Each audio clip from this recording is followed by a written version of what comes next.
Mark Nathan, how are you, buddy?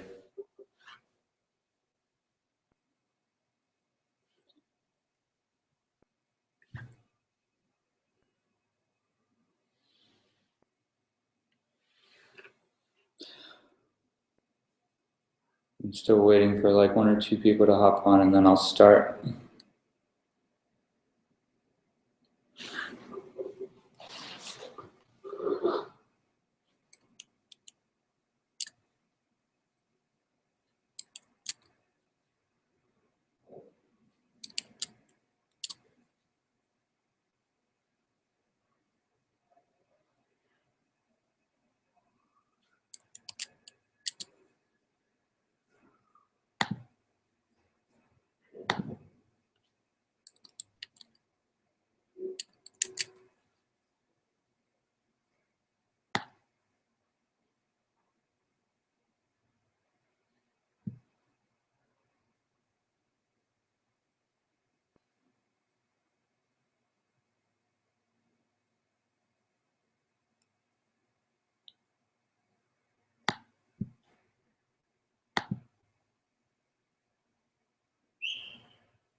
Okay.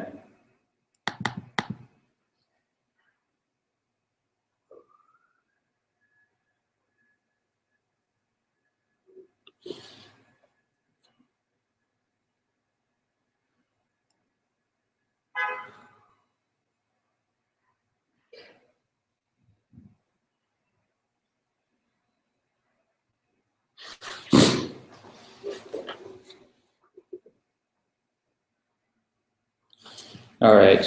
I think we have a couple people on each channel, so I will go ahead and get started in a second. All right.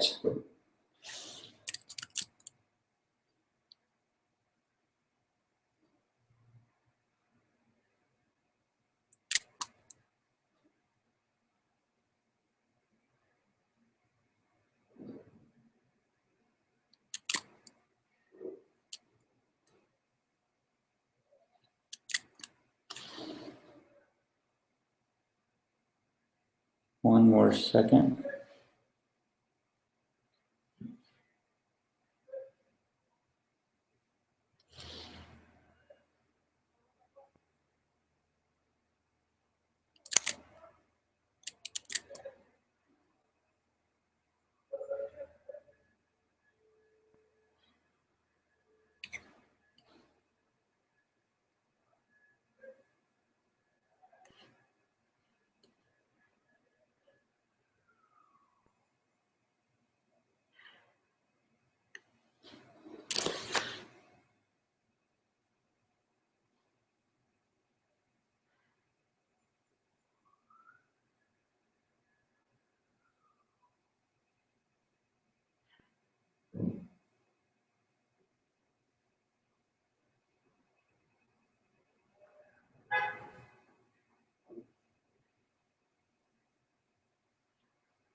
Okay. Just starting one more channel, and then we'll get going.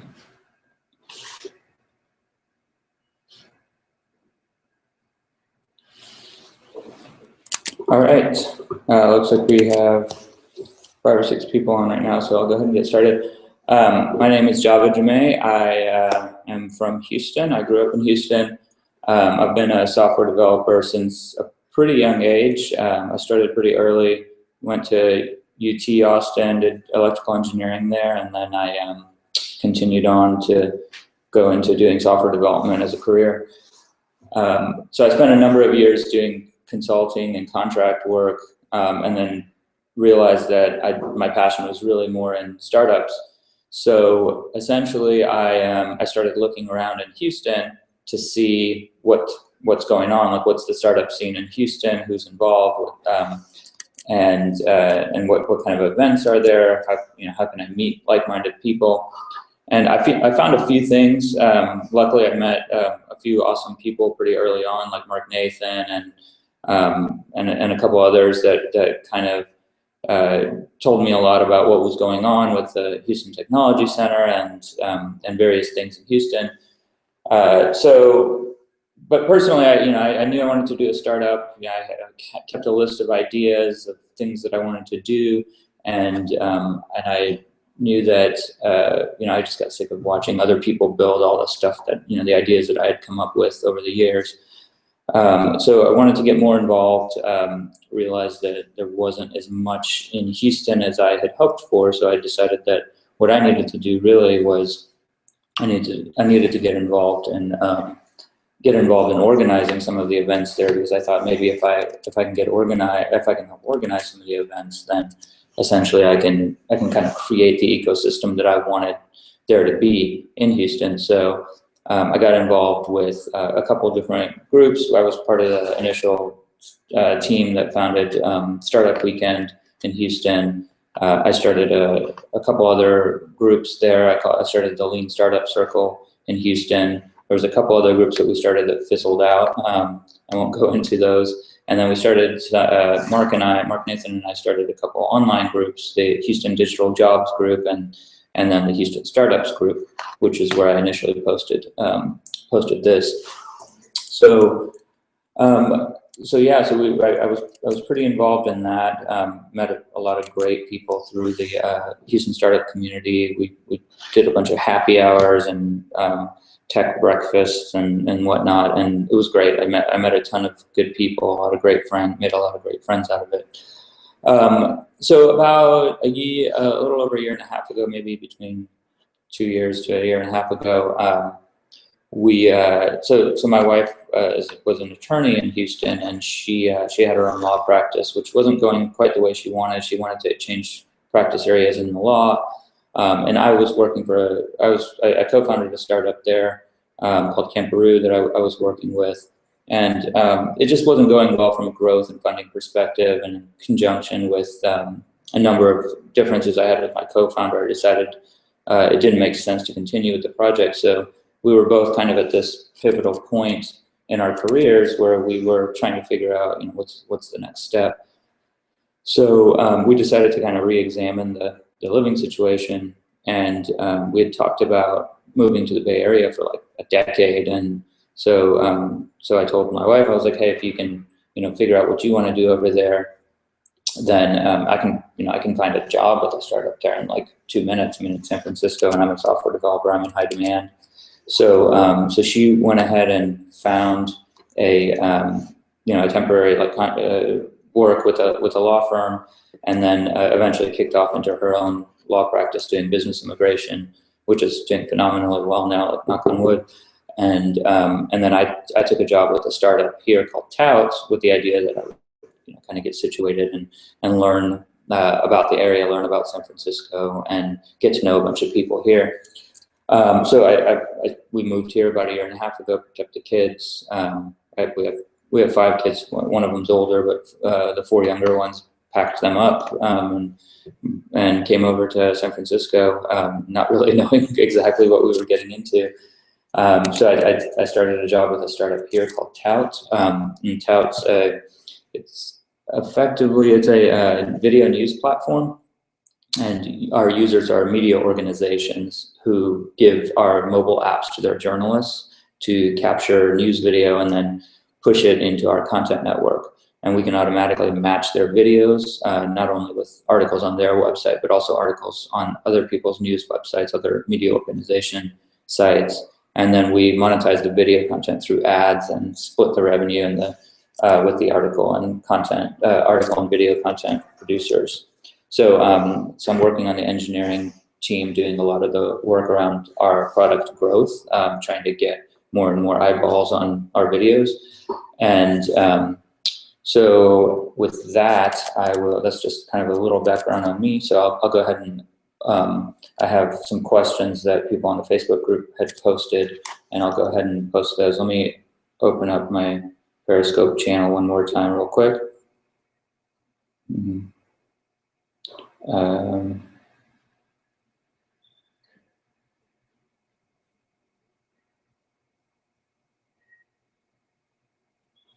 Okay.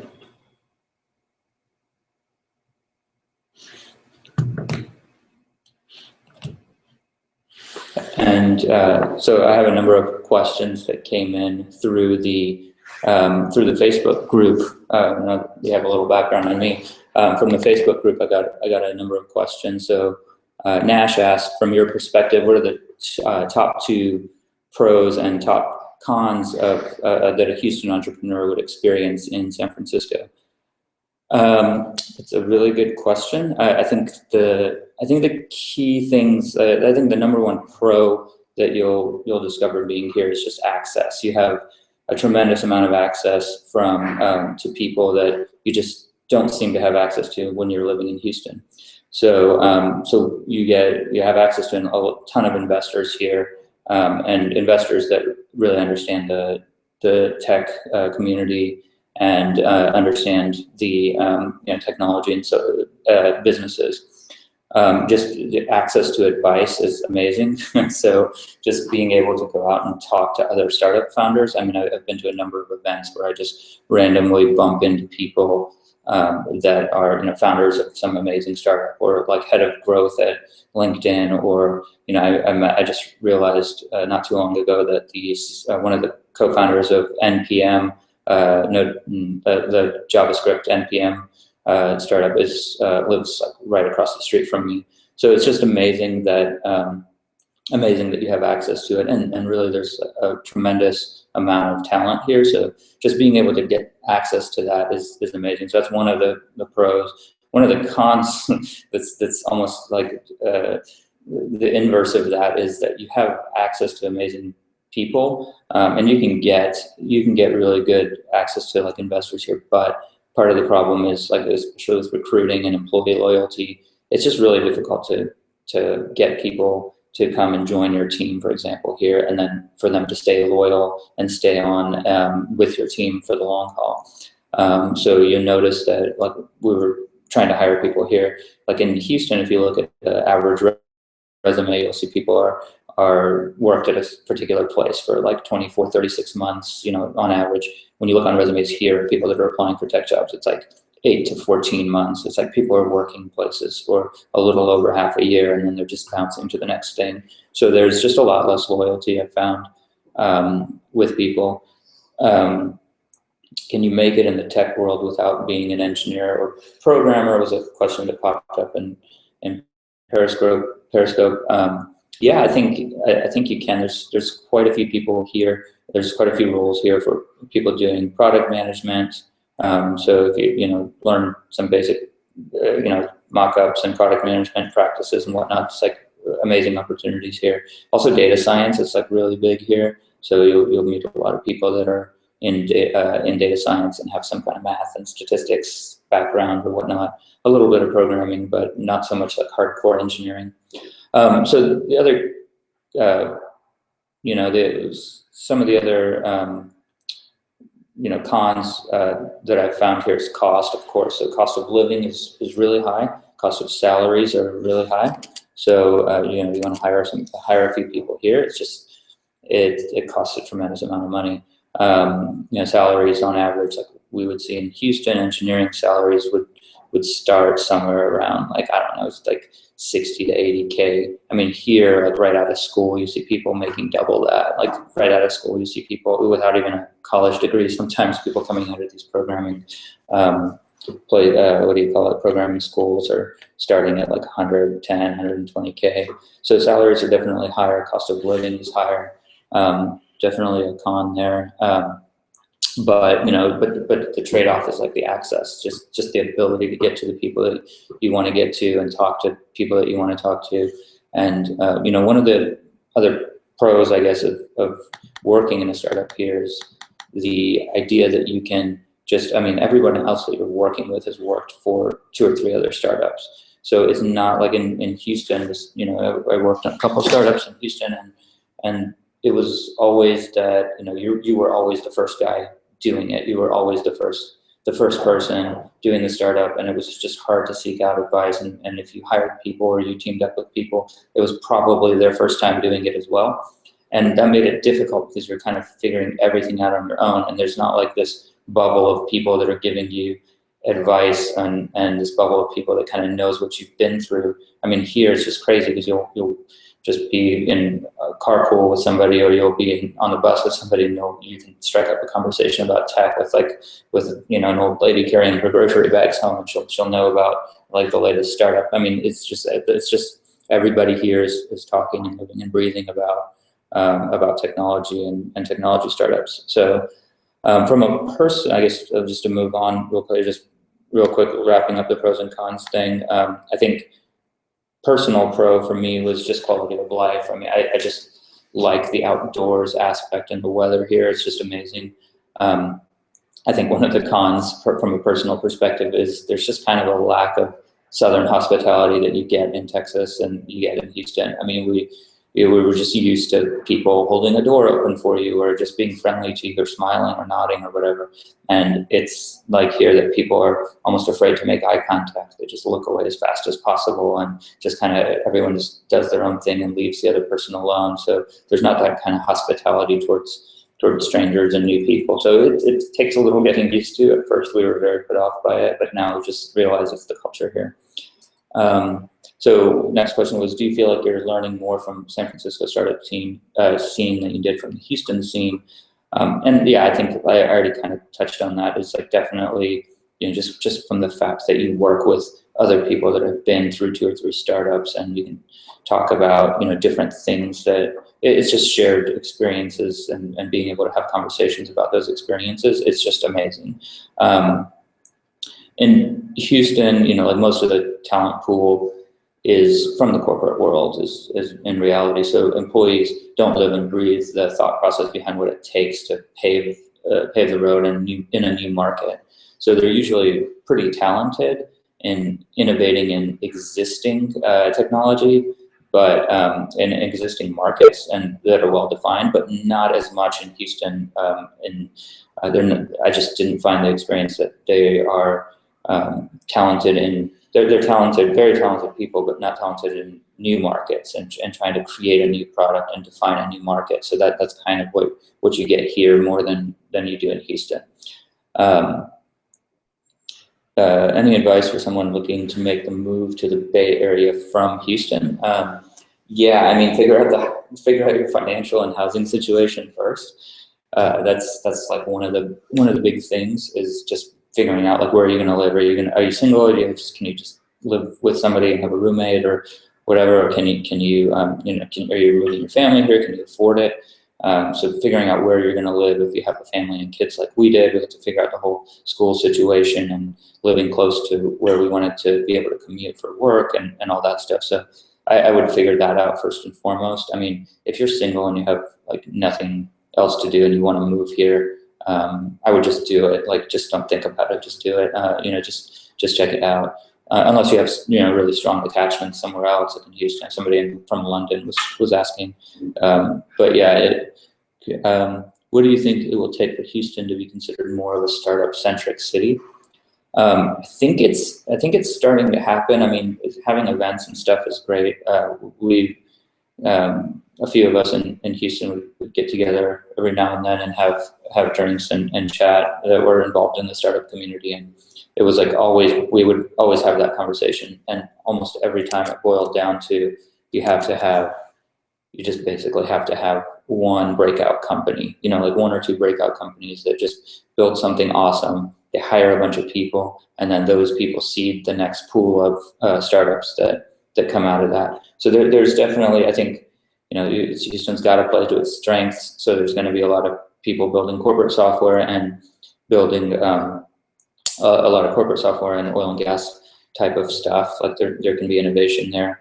It's going to be hard to see somebody break into doing, like a social network or for that, or something along those lines for that matter. But I think it's possible. I mean, we've seen New York and Austin and Chicago and all these other cities, Boulder, they're all flourishing now. And so it just kind of depends if you have the passion to create a particular startup in a particular area, just, and you're tied to Houston and you want to stay there, like, that's awesome, do it. Call me up if you need some advice on something. I'd be happy to help. To try to fly out here and meet a few people and have some conversations. It's useful. But I think it's possible to build something great in Houston. I just, it's a matter of, for us, it was like a personal decision. We kind of made the decision because of, not only because of the startup scene here, but I mean, that was definitely a big factor, but also because of quality of life with our kids. And we wanted them to be able to be outdoors more, and we wanted to have better weather, and we wanted to be able to, go skiing and go to the beach more and things like that. And every time we wanted to do that in Houston, it was like a tough decision to figure out where we're going to spend money to go on a vacation, where we can do that with day trips here. So that was one of the biggest factors. So a couple other questions I got here. Why work at a startup? One question: can a finance graduate from London be considered within startups? Sure, probably, yeah. I think it just kind of depends on what you want to do. With a finance degree, you might talk to some VC firms, see there might be some opportunities there, but definitely within the financial roles in startups and just all the tech companies out here, there's probably a tremendous number of roles. I'm not too well, I don't know too much about finance positions, but I did start the equivalent groups to Houston startups and Houston digital jobs over here. So we have pops over here. So we have San Francisco startups and San Francisco startup jobs. So check those groups out. So the next question was from Jason. Why work at a startup that is relying on you? I imagine you have an important role rather than just start your own. This was in relation to me pointing out that I had a few startup ideas of my own that I was working on. So I think for two main reasons. One would be money and network. So I think the first and foremost, when we moved here, we decided that we wanted to get to lay of the land, but also I just wasn't in the right financial position to jump back into doing my own thing yet. So wanted to take a job for a while to make some money and get myself into a good position, get our family into a good position, but also just the fact that it's great to work closely with people and build a good network. And when you work at a startup, you really build a closer bond with people. And honestly, I just never worked in a real startup. I just wanted to experience it. I mean, I had my own startup, but I hadn't worked in a startup where like everybody that you're working with has also worked at a startup like 2 or 3 times and kind of knows what they're doing. And so I just wanted to experience that, which has been tremendous. And so the next question was follow on to that. This seems to be very common in San Francisco and Silicon Valley. Why do you think it benefits the startup ecosystem? I do think it benefits the startup ecosystem. So like our CEO here at Tout has every month just like a session on how to do your own startup, for example. Like he obviously, he very openly says, I think everybody should do their own startup. I do see so the interesting thing is I see a large number of engineers, for example, dabbling with side projects, but it's a lot fewer people working on side startup ideas than I thought. My picture was that like everybody is building their own startup, and really I find that it's not much different than Houston in the sense that there's a lot of people dabbling with cool, interesting technologies, but they're just very interested in technologies, and they love working with startups because there's always interesting and innovative things going on. But at the end of the day, there's not necessarily a higher ratio of risk takers here, I don't think. So I think people are like comfortable just working for a startup, but I think there's just more of a concentration of risk takers here. So there's just more people here that are interested in doing startups, and they all kind of conglomerate and just join here and conglomerate here. So that creates more the perception that there's a higher ratio of risk takers, but that hasn't been my experience. I think I've talked to a lot of people, even in the startup events and whatnot, and it seems like it's the same kind of, like 1 in 50 people you talk to is like everyone's interested in startups, but nobody's actually making the move to do it. What misconceptions do you think Sand Hill Road has about Houston, Texas startups, if any? So that's a good question. In all honesty, I think people here generally don't seem to know anything about Texas or Houston besides, besides what they hear on the news, and then besides what the default comment you hear is, "Oh, I hear Austin is cool." It's like, okay, yeah, great. I'm glad you hear Austin is cool. You heard about South by Southwest. Texas is much bigger than Austin and has a lot more to offer. But I think that pretty much goes for investors as well as anybody else for that matter. So they know there's like some oil and gas stuff there. You remind them that there's like, oh, there's the whole space center and space stuff is over there, and Houston has the biggest medical center in the world or whatever it is, and people are like, oh, I didn't know that. Oh yeah, I didn't think about space. So they generally they don't think much about Texas. I see a tremendous amount more arrogance actually towards Texans here in California than I saw arrogance to Californians in Texas.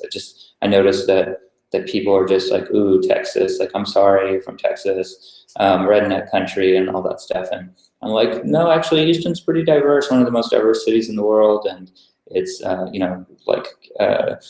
Anise Parker is gay and all this stuff. And they're just like, oh, wow, I didn't know that. So, anyways, I definitely think there's just not a lot of knowledge about Houston and Texas, is what it boils down to. So, if you could give next question was, if you can give a Houston startup only one piece of advice, what would it be? Especially in the early stages, that's a good question. I think the main piece of advice I would give is to focus on only one goal or metric at a time and deliver on that goal early and often. So just basically don't spread yourself too thin. Don't try to do 20 things at once and try to figure out how you can, don't just scatter shot and figure out like what sticks. I think that's a stupid, terrible approach. I think you should focus on one thing.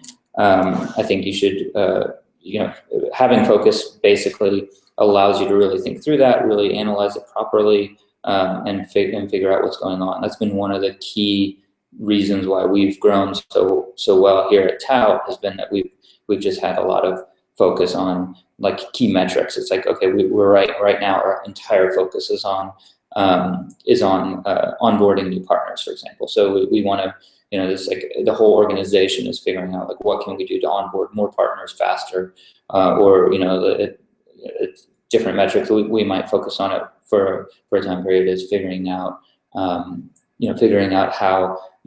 to get the highest match rate between videos and articles, for example. And so like we'll focus all of our time and energy on that.